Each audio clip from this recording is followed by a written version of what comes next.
The nation's largest indigenously built warship, INS Kolkata, has been commissioned today at the Naval Dockyard by PM Narendra Modi in presence of Defence Minister Arun Jaitley and Chief of Naval Staff Admiral R.K. Dhawan. During his speech, Jaitley called commissioning of INS Kolkata a historic day.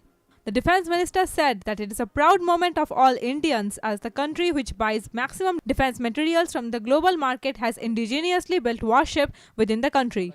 The Union Minister applauded the Navy's contribution towards the nation and added that although destroyer is the word used for INS Kolkata, its motive is to maintain peace in the country.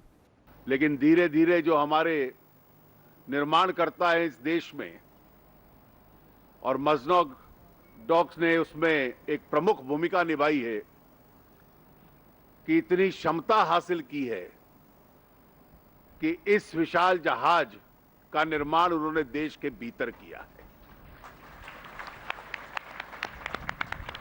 वैसे इसके नाम के साथ हम destroyer शब्द का इस्तेमाल करते हैं, लेकिन इसका उद्देश्य इस क्षेत्र को शांति की बहालता रखे उस उद्देश्य के साथ किया गया है।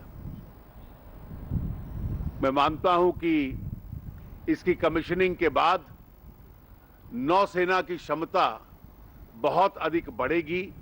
The Defence Minister further assured that with the successful induction of INS Kolkata, the country will gradually come to a position when it will export defence materials to other countries in the global market.